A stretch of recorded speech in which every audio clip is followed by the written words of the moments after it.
This used to be a bit like Round Burgundy, a really big deal, but probably less so now because I think a lot of these reliefs have kind of already washed through with guillotining or whatever.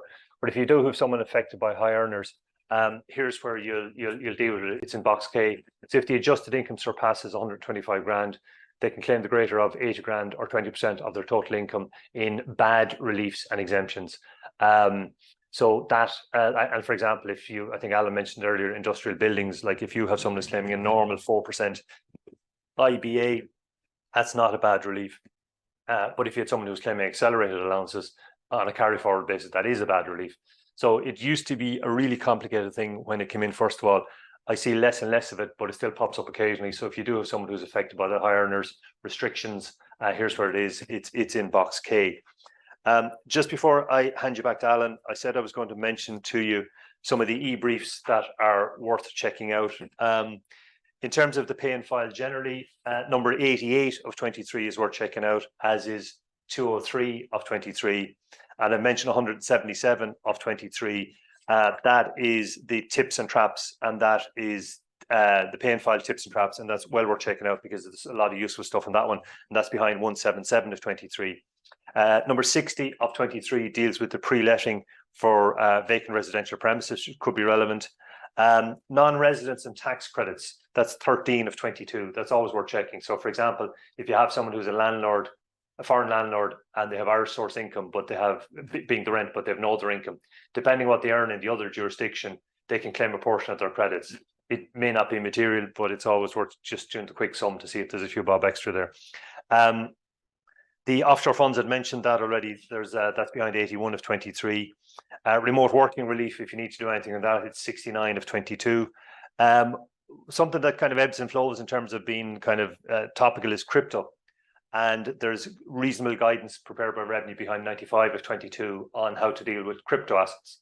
So this time of year, we get the odd query from someone saying, some lad who was dealing in crypto every day of the year last year, it's CGT, isn't it? And you have to get into badges of trade and all that sort of stuff because it might actually be case one trading. So generally the thing there is if you're pretty sure that there's not that many transactions, it's probably CGT. If there are a lot of transactions, I'd be encouraging the punter to be pushing it through a company, because obviously 12.5% corporation tax is a lot better than a 52% marginal rate. 17723, the rent credit I mentioned, that is, if you need to find it, is TDM 15-01-11 capital A. And they, I think, were the main changes in terms of e-briefs. Just a couple of other quick things to mention. Alan touched on it earlier. The sort of hot topics that Revenue will be looking at is they have a national project on landlords. They're quite hot on landlords. Stock options is a big one for them. Alan mentioned the RTSO. An awful lot of queries in that, and where Revenue are picking up a lot of their information is from the employer reporting.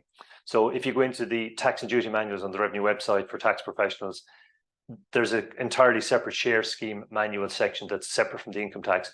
All of the schemes are listed there. I think there's about 15 different ones, as if I recall the last time I saw them.